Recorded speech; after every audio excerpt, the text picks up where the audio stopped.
The story behind back pain relief formula. I was a graduate student in music viola performance in Northeast Ohio, and I was having tons of pain. One day I couldn't even turn my head to switch lanes in the traffic. I was playing in four symphonies and going to school, and I was in the graduate string quartet. So I was rehearsing a lot, playing a lot, teaching a lot with my instrument all the time, and playing lots of jobs. So running my body into the ground and just being busy, but also in the same kind of repetitive motions, of playing instrument. And I know that I'm not the only one that's run into that because in professional and semi-professional and student life, like lots of people that I ran into were having issues with playing, with pain playing, pain playing pain. So anyways, I graduated with my master's and I decided I wanted to go study with this lady that this amazing teacher that I had studied with before, at like in undergrad, and she had since gotten a job in Colorado. So, I was gigging and teaching, and I was in town for like a year plus after graduation, I think. And then at one point, I just said I gotta go and study with her and fix my body approach to the instrument. So I just basically, gave 30-day notice to my apartment and told my students and colleagues goodbye and drove across the country. I really didn't have a plan. I didn't have anything set up. I just always went after things I knew that needed to happen, and I just had that trust that things would fall together, and I just kind of knew what I needed to do. And so I ended up eventually. Well, here's what's fun. I um, got a day job at Celestial Seasonings Tea Company, and I was basically at the front desk and answering phones, and it was about 30 hours a week. And uh, when I would come home from work, oh, well, here's what's fun.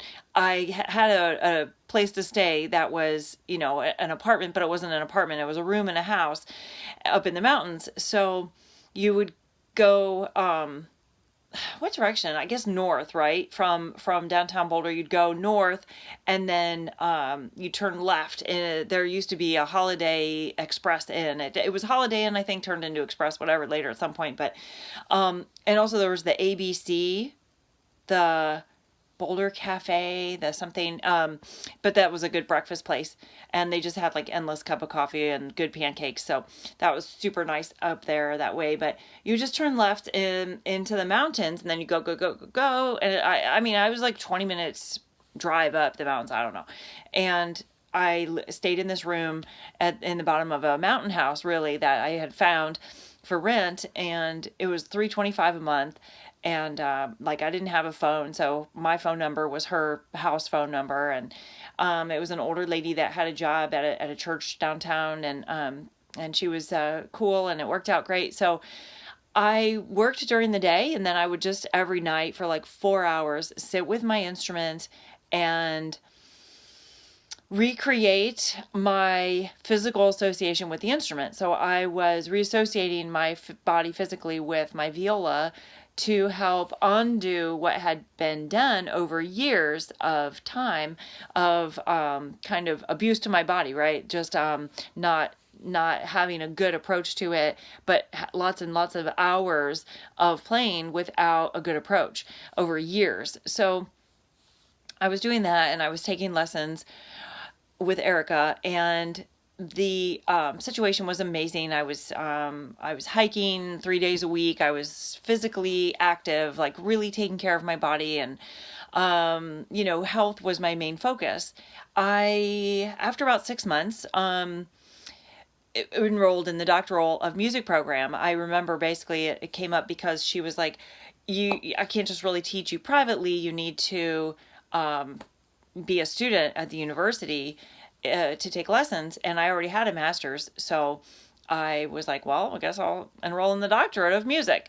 And that made sense because I had been teaching privately for a million years, and I decided, that makes sense. I'll teach at the college level after all this time. And so I enrolled in the doctorate, and what was required was a research class. So I had to pick a topic, and I chose musicians' wellness.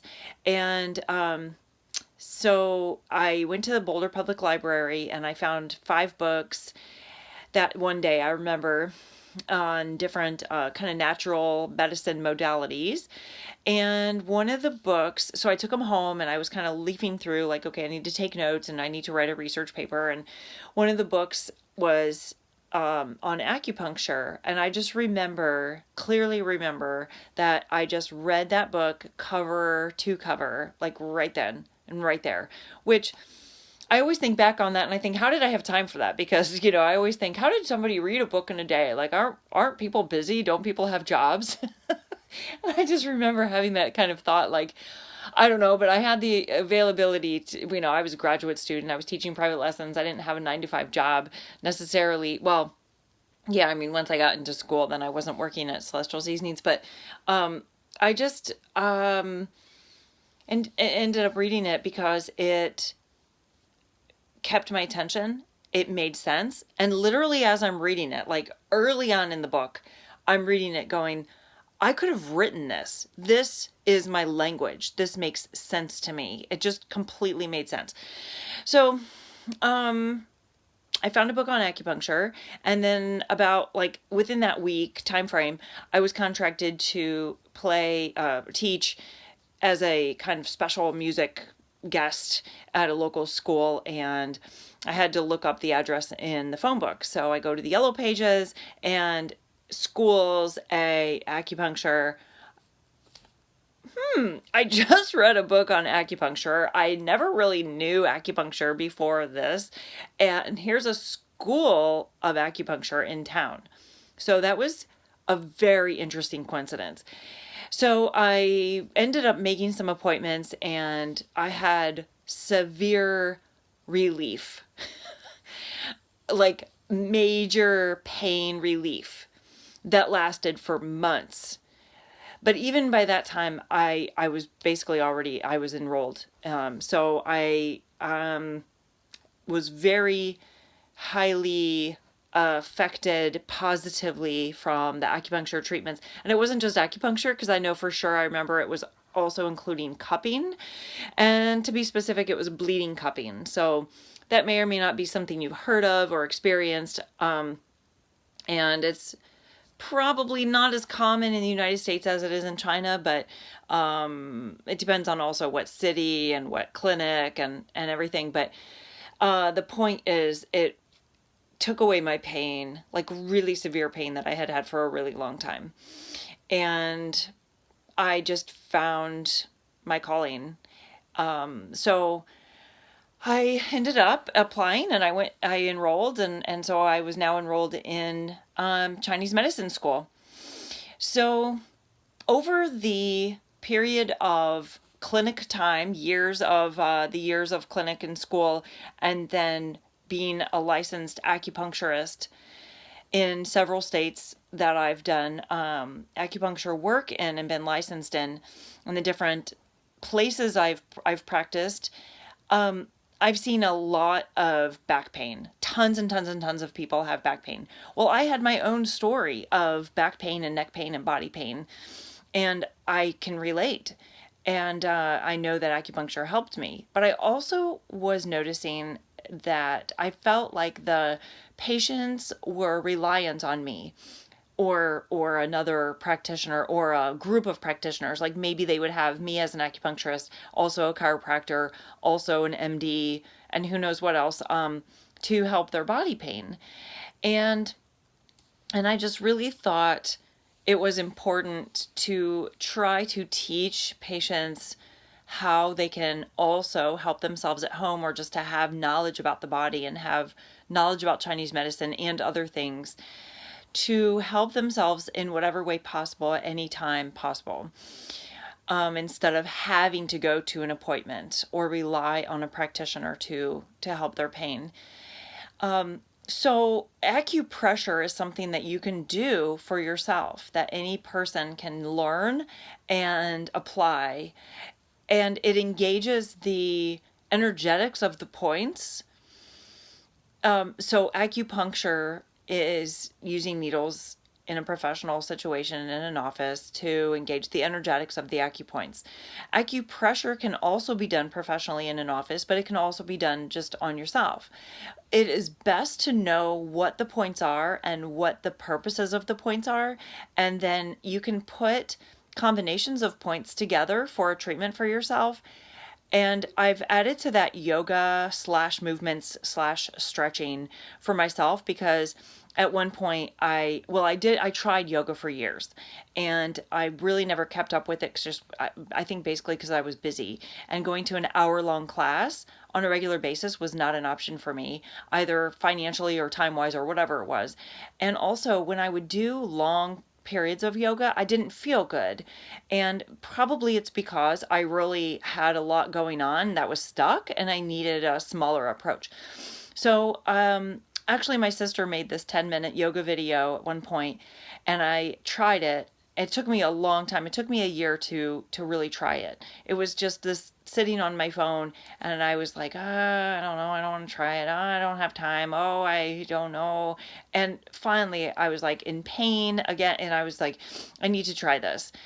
So I told myself I was going to do it every day. Of course, it's only 10 minutes. And a lot of people would be like, 10 minutes, who cares? No big deal. But then also there's tons of us, right, that think, well, 10 minutes, I don't have 10 minutes. So it's a funny thing with time and dedicating time or deciding that what you need to do is what you need to do. So 10 minutes, truly, how many of us say we don't have 10 minutes, but it's only 10 minutes. That changed my life because it showed me that I can do 10 minutes of some simple basic stuff that you can call yoga or whatever you want to call it. I mean, it is yoga, but it's not complex. And it comes from the yoga discipline, which yoga, by the way, is just this huge word for lots of things. Yoga isn't necessarily putting your body in crazy poses. That isn't really what yoga is. But in the United States, that's how we understand, that's how we apply the term. But the point is, what I've developed over time is ways that I can do some stretching, do some yoga, do some acupressure points, and also calm my mind or introduce new words that can be thought of as in the science of neuroplasticity, which is creating new pathways in your brain. So the pathways that are in your brain are going to run the same course over and over again. So if you have chronic pain or if you have the same thoughts over and over again, then you're not going to change your body pain until you introduce a new way for the brain path. And that can be done through purposeful words.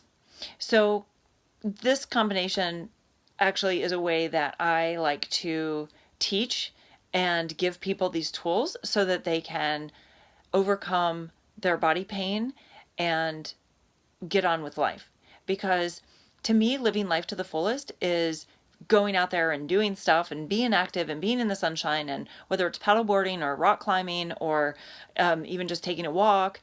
And if you don't live in a place where you can have a nature walk, then just walk around your block, walk around your city, whatever works best for you. But I think moving the body is important.